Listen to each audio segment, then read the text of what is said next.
जो योग्य हो। और आप कहते हैं कि ब्राह्मण को दान करना चाहिए। अब कई लोग के मन में ये आता होगा कि दान लेना है इसीलिए कह रहे हैं, जबकि भागवत में क्या उल्लेख है पता है? दान ऐसे व्यक्ति को करना जो अधिकारी है, और किनको दान मत करना? जो पुरोहित है, जो ज्योतिष है, उन्हें दान मत करना, उनसे पाप लगता है कहते हैं। ज्योतिष को, पुरोहित को और याचक को क्या करना? भिक्षा देना, दान मत देना। ऐसे लोगों को दान मत करना कहते हैं। ये भागवत में उल्लेख है। तो पहले समझो, अगर इसमें जो चीज लिखा है वो सबसे पहले हर एक चीज को सोचते हुए लिखा गया है। जो योग्य हो उसे ही दान देना।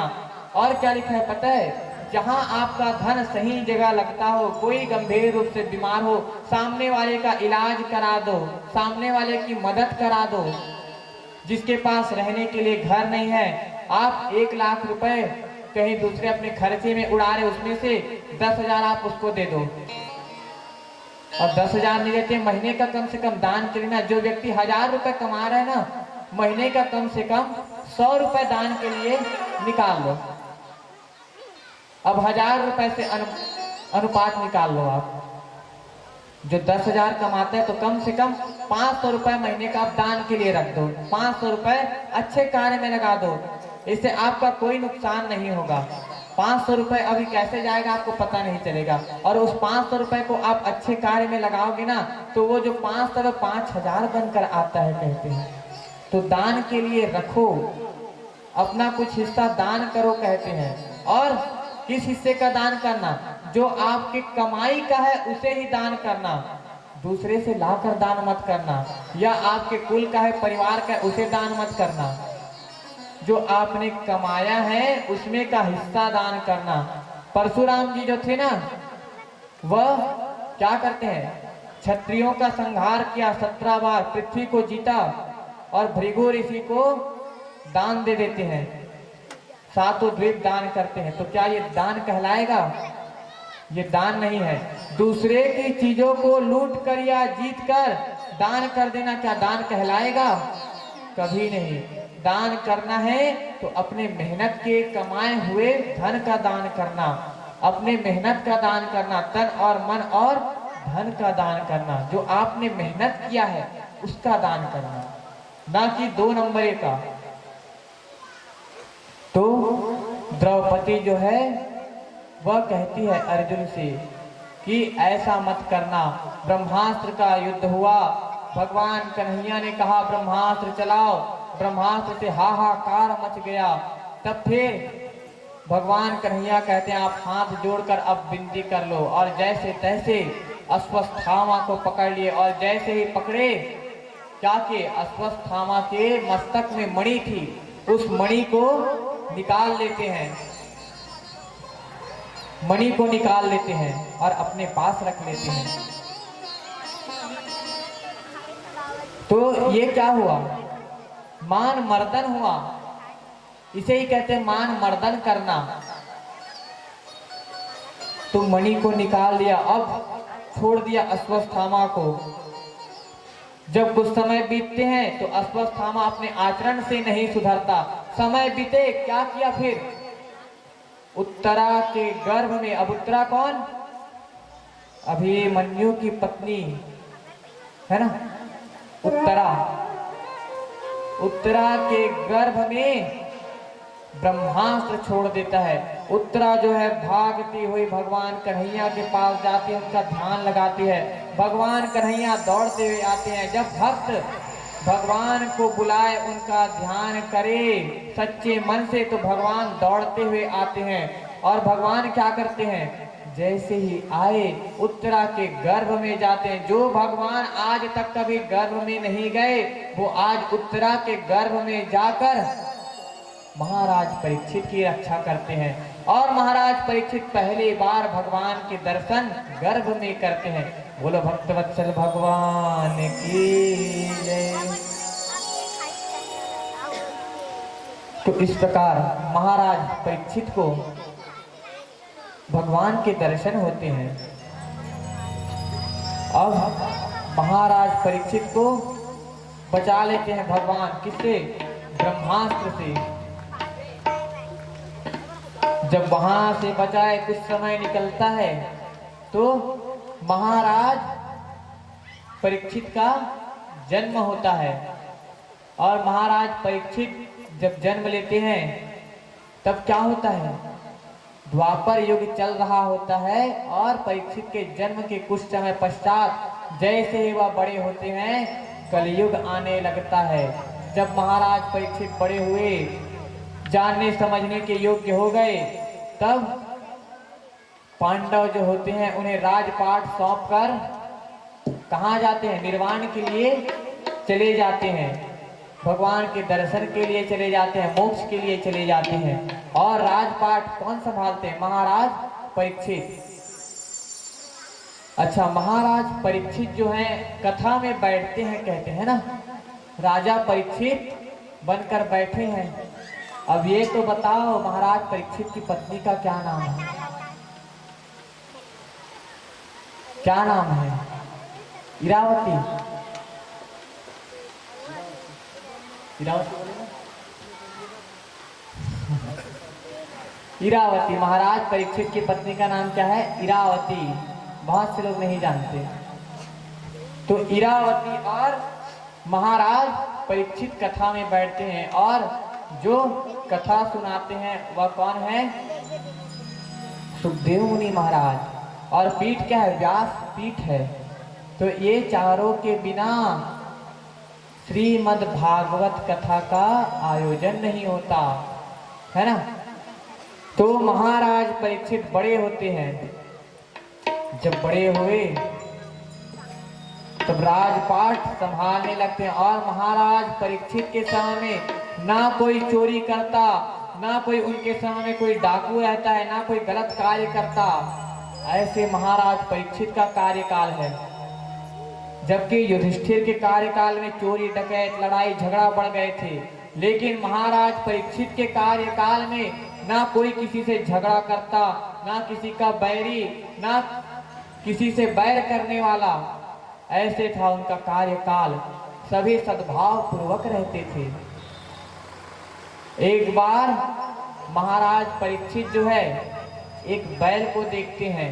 वह बैल जो है एक पैर पर खड़ा है और साथ में कौन खड़ी है? उनकी माता। वृद्ध अवस्था में एक वृद्ध स्त्री रो रही है और बैल जो है एक पैर में खड़ा हुआ है। और एक व्यक्ति जो है उस बैल के पैरों को काटने का कोशिश कर रहा है। अब सोचो, क्या कोई बैल एक पैर में खड़ा हो सकता है? एक पैर में खड़ा हो सकता है? अब कई लोग सोचेंगे भगवान की महिमा है तो खड़ा हो गया। अब वेदों में और शास्त्रों में लिखा है कि बैल जो है एक पैर में खड़ा है, वैसा लिखा है इसमें। तो इसका सार को समझो, इसीलिए मैं कहता हूं इसमें क्या बताया गया है? बैल को भक्ति वैराग्य इनके चार पैर हैं, तप और दान, है ना। इसे बैल कहा गया। इस शरीर में कलयुग में खड़ा है तो इसके सार को समझो। भले वहां बैल लिख दिया लेकिन वो बताना क्या चाह रहा है उसे तो समझो। अब वहां समझे नहीं कि हाँ भागवत में क्या लिखा है, बैल एक पैर में खड़ा होता है तो हमारे बैल को भी एक पैर में खड़ा करेंगे, हो जाता है, भागवत में लिखा है नहीं। तो वेद को समझना, पुराण को समझना सरल नहीं है, इसीलिए अच्छे वक्ता होना जरूरी है। कोई ऐसा व्यक्ति श्रीमद् भागवत की कथा को बताए जो इसके योग्य हो। आजकल तो सभी लोग बता देते हैं, बस सुनते नहीं, है ना। और क्या लिखा है अर्थ का अनर्थ लगा के बताने लगते हैं। सुंदरकांड में लिखा है ना, हनुमान ते ही परसा कर। अब हनुमान ते ही परसा कर। अब कुछ लोग बहुत से ज्ञानी होते हैं, वह क्या बोलेंगे, हनुमान जी परसा लेकर निकल पड़े।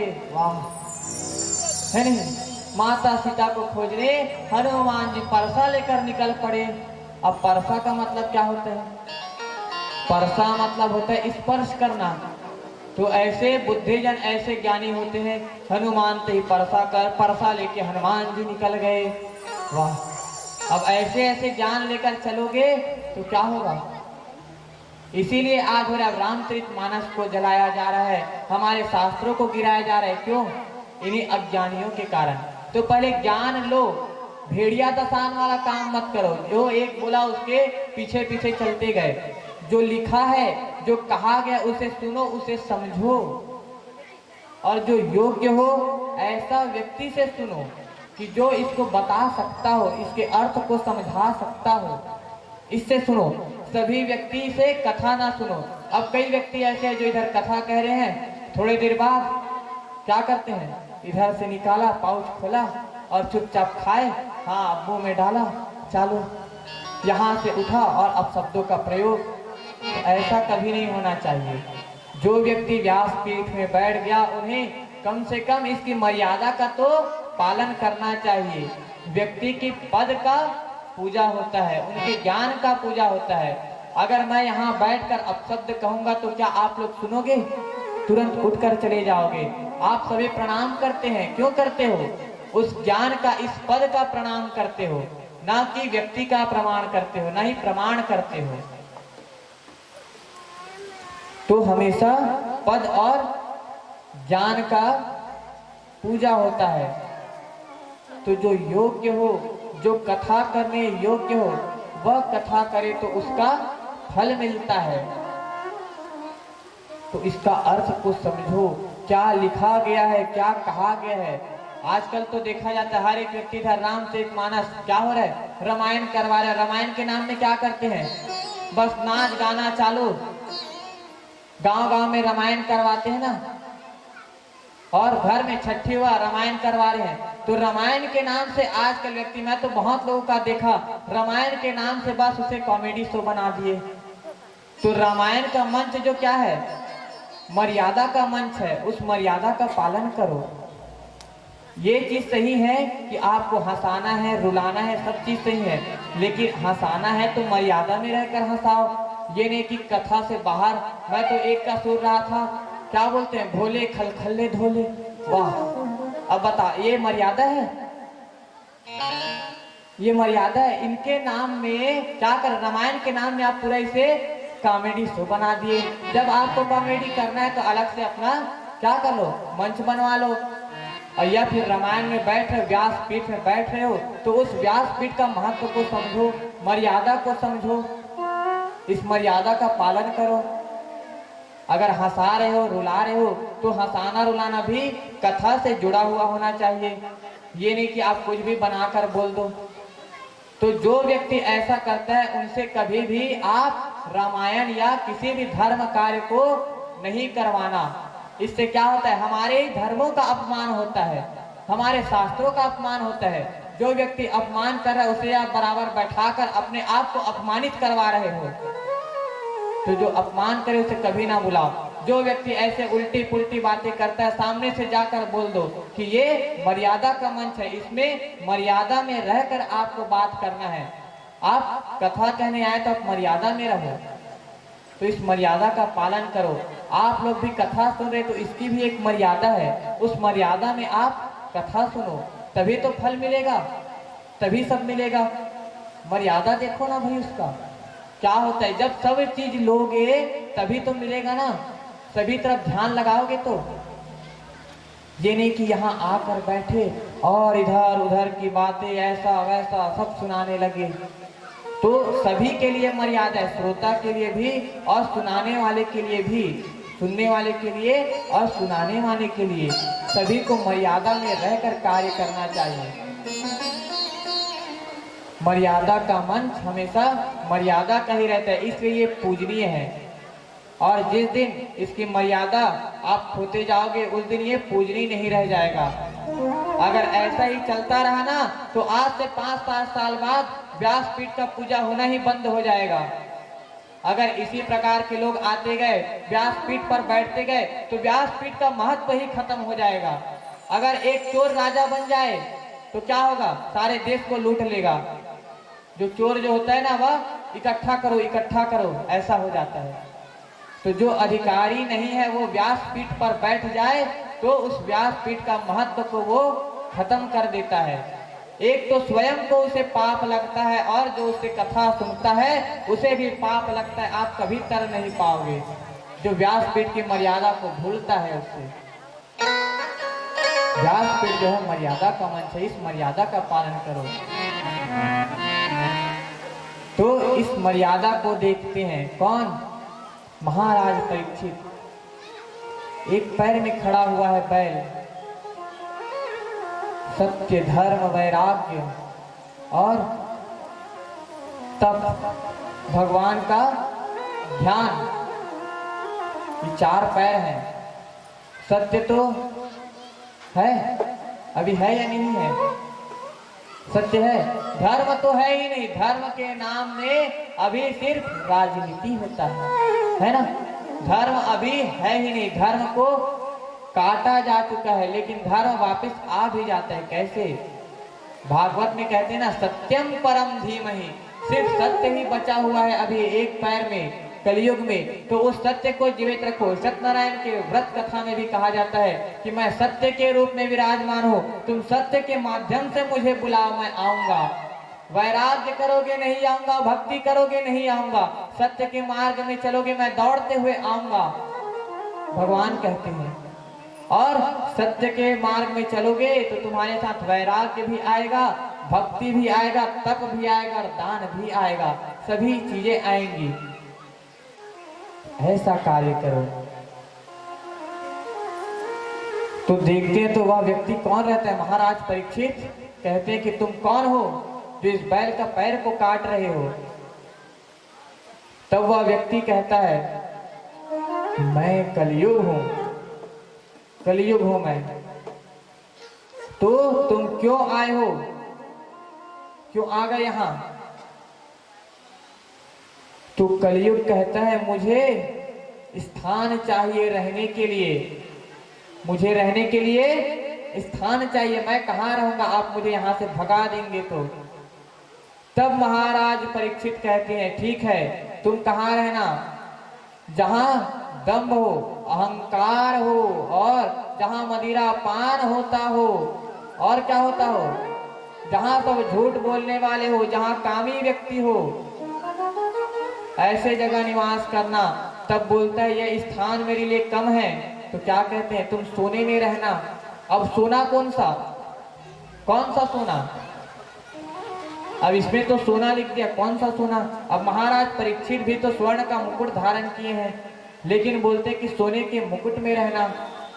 वह सोना जो गलत तरीके से लाया गया हो उसमें रहना। तो एक दिन होता क्या है, महाराज परीक्षित जो है वह एक स्वर्ण मुकुट पहनते हैं अपने संदूक से निकाल कर। अब वह स्वर्ण मुकुट कहां से लाया गया था? भीमसेन ने जरासंध को मारकर उसके स्वर्ण मुकुट को लाया था। तो उस मुकुट को जो चोरी का माल है ना, गलत तरीके से लाया गया है वह सोना, उसे धारण किया किसने? महाराज परीक्षित ने। जैसे उसे धारण किया उनका मन बदल जाता है और वह शिकार करने के लिए निकलते हैं। जैसे ही शिकार करने के लिए जाते हैं उन्हें बहुत अधिक प्यास लगती है। देखते हैं रास्ते में मुनि का आश्रम है और मुनि के आश्रम में जाते हैं और कहते हैं कि हे मुनिवर मुझे पीने के लिए पानी चाहिए। अब मुनिवर है वह ध्यान लगाकर बैठे, भगवान का ध्यान कर रहे हैं। तो महाराज परीक्षित कहते हैं आप ढोंग कर रहे हो, मुझे पानी नहीं देते, मुझे प्यास लगे, उनका मन बिगड़ गया है। ऐसे धर्मात्मा महाराज परीक्षित, उनका मन बिगड़ गया। तो राजा परीक्षित जो है वहीं पे मरा हुआ सांप पड़े रहता है। उस मरे हुए सांप को उस मुनिवर के गले में डाल देते हैं और जैसे ही गले में डाले, ऋषि मुनिवर के जो शिष्य थे उनके पुत्र श्रृंगी ऋषि को बताते हैं और श्रृंगी ऋषि स्नान कर रहे होते हैं। महाराज परीक्षित तो वहां से चले गए, श्रृंगी ऋषि स्नान कर रहे हैं। वह महाराज परीक्षित को श्राप देते हैं कि आज से 7 दिनों बाद तक्षक नाग तुम्हें डस लेगा, जिससे तुम्हारी मृत्यु हो जाएगी 7 दिनों में। अब ये तक्षक नाग कौन है? हमें भी डसने वाला है, 7 दिनों में सब के सब मारे जाओगे। जितने लोग कथा सुन रहे हो ना, सब मरोगे 7 दिनों में। अब बोलना 7 दिन बाद सबको मरना है? 7 दिन मतलब दिन कितने हैं? 7 दिन है। सोमवार, मंगलवार, बुधवार, गुरुवार, शुक्र, शनि और रवि। इन 7 दिनों में एक न एक दिन सबको जाना है। ये नहीं कि महाराज कथा में बोले अब अगले 7 दिन में अब मरने वाले हैं, आज पहला दिन हो गया, 7 दिन में सब के सब मर जाएंगे। ऐसा नहीं है। 7 दिन में 7 बार में से एक ना एक बार में सबको जाना है। और तक्षक नाग क्या है? जो हमारी बुरी आदतें हैं, जो हमारे असंस्कार हैं, वही तक्षक रूपी नाग है, जो हमें डसते जा रहे हैं, हमें गलत कार्य कराते जा रहे हैं, जिससे हमारी आयु कम होते जा रही है और हमारा आधा जीवन तो डॉक्टरों के पास चला जाता है, आधा जीवन बिस्तर में निकल जाता है ना। तो ये बुराई रूपी तक्षक नाग धीरे धीरे हमें डस रहा है। तो इस तक्षक से बचो, इस तक्षक से बचना है हमें, इस बुराई से बचना है।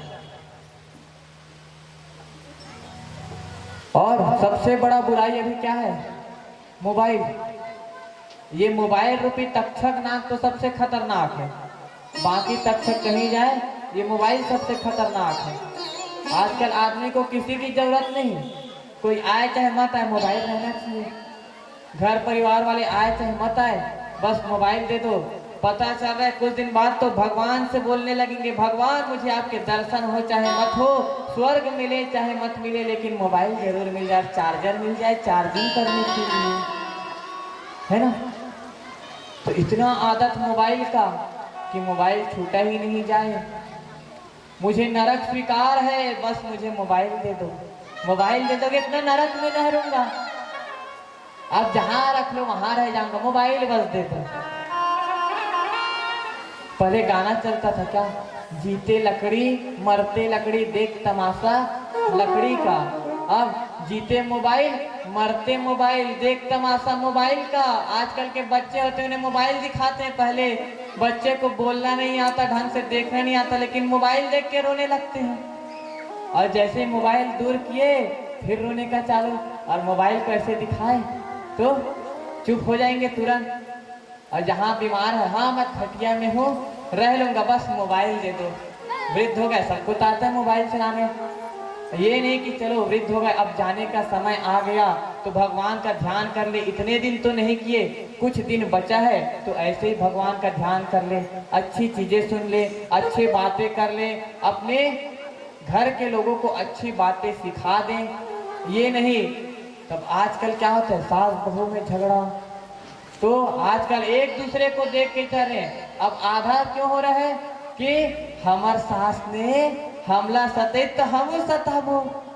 वाह, दिल का साथ हमारे साथ चलती आए हैं तो उधर भी चलाओगे। और अगला डायलॉग अभी के जमाने का, तुमन हमार जमाना में नहीं रहे, वो जमाना में रहते हो तो कुछ करे नहीं सकते, हमन काला काला झेले हन, है ना। तो अभी भी काला काला झेला था, तो समय के साथ सब बदल जाते। पहले पंखा नहीं रही थे, अब पंखा आ गए। पहले 50 रुपए कमाओ तो 50 रुपए में चल जाते रहे थे, अब 5000 कमाओ वह कम है। तो यही चीज ना देखो, हमारे जमाना में चलते हो तो पता तुहर मन के तो रगड़ा टूट जाती है नहीं।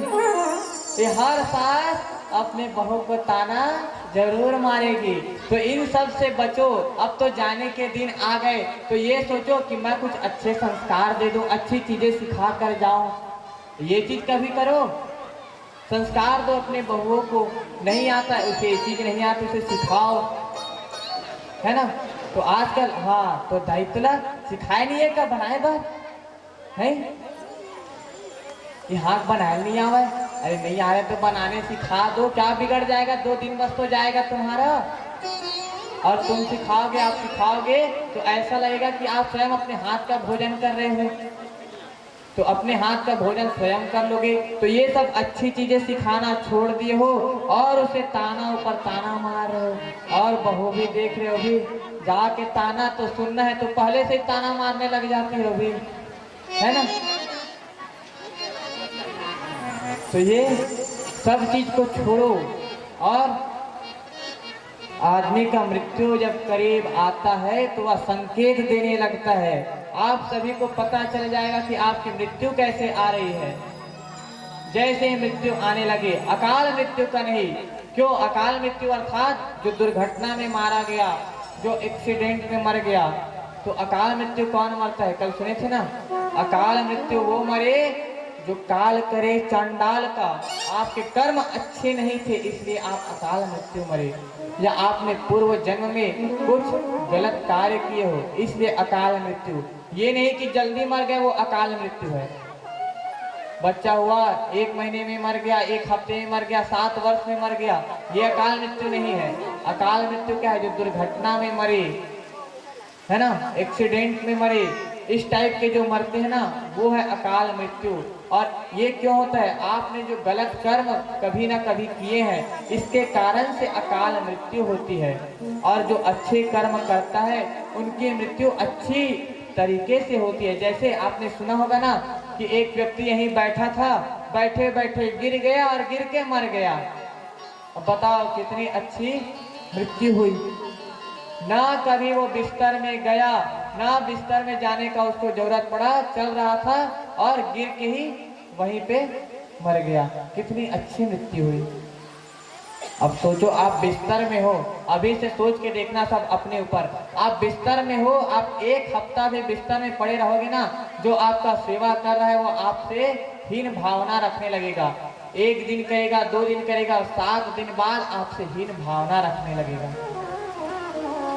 तब सोचो क्या आएगा आपके ऊपर, क्या बीतेगा कि जिसके लिए मैंने सब कुछ किया, सब कुछ छोड़ा, आज मेरी इतना सेवा नहीं कर पा रहा। जिनका मल मूत्र मैंने साफ किया वही मेरे बच्चे अभी कुछ वर्ष मेरे लिए ये नहीं कर सकते। अब आपके बच्चे थे तो 2 वर्ष तक, 3 वर्ष के होते तक आपने ये सब काम किया, लेकिन आपके पुत्र ये काम नहीं कर पाएंगे। और ये सब जान रहे हैं, ये सब के साथ होना है। तो सोच कर देखो, आप वहां हो तब आपको कैसा लगेगा, आप सब यही सब सोचने लगोगे। तो ये सब को हटा दो, आप अच्छा कार्य करो, जो हुआ छोड़ दो। सब कोई एक मंत्र याद करना, जो हुआ अच्छा हुआ और जो होगा अच्छा होगा। मैं बिस्तर में पड़ी हूँ, इसमें भी कुछ ना कुछ अच्छा हुआ। मैं यहाँ गिर गया, इसमें भी कुछ ना कुछ अच्छा हुआ। अब मुझे यहाँ से सुधार करना है। आज मैं यहाँ नहीं गिरता तो मैं उठ नहीं पाता।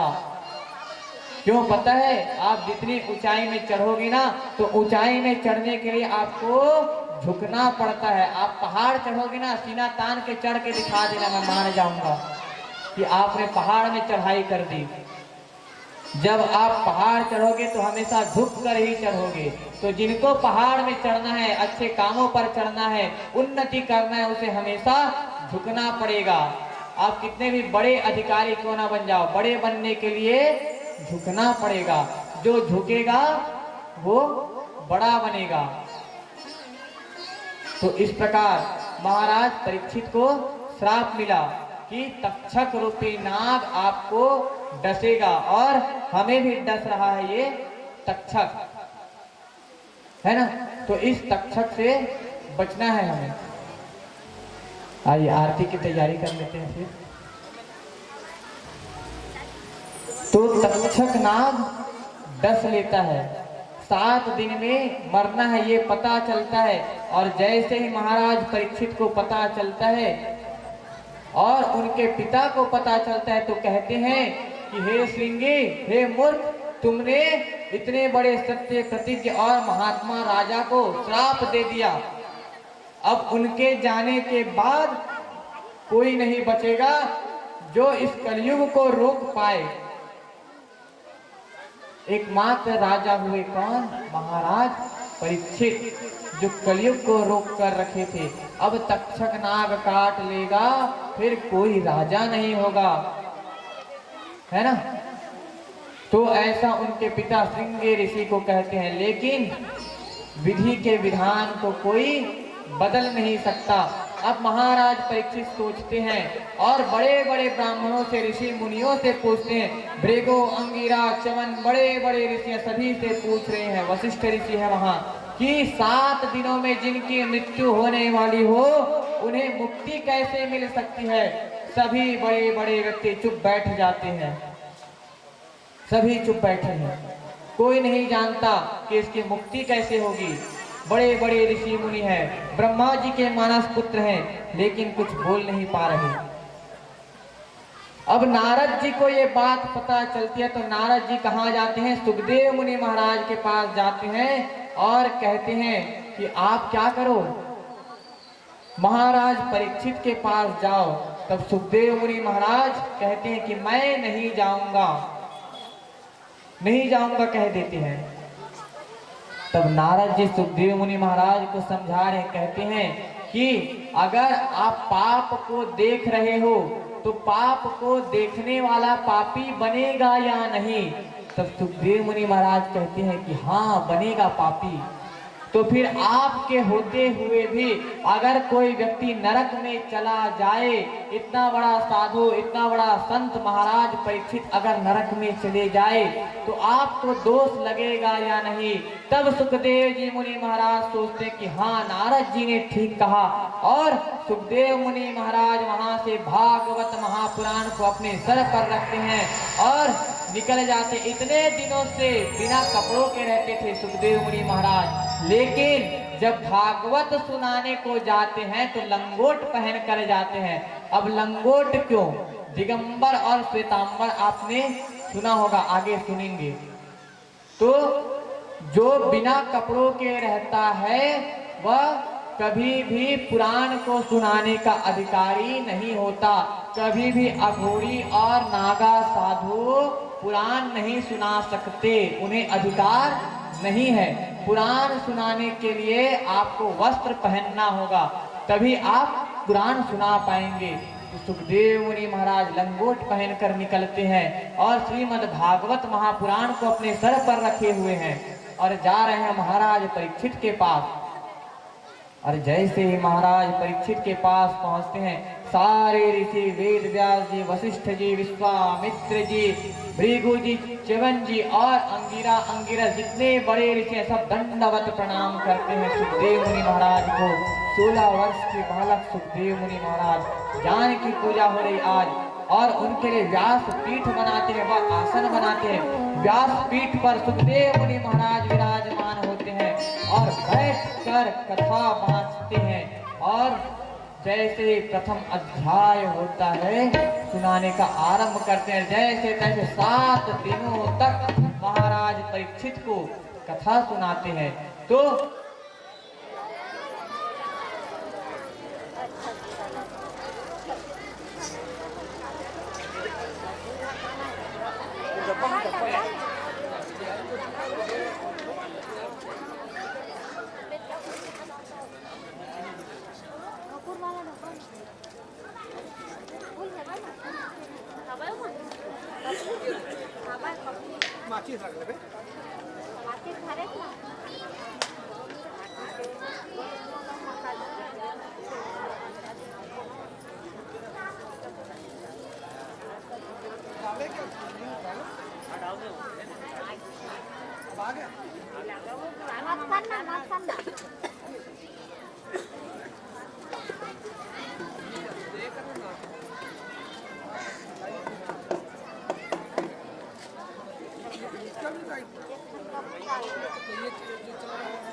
Gracias.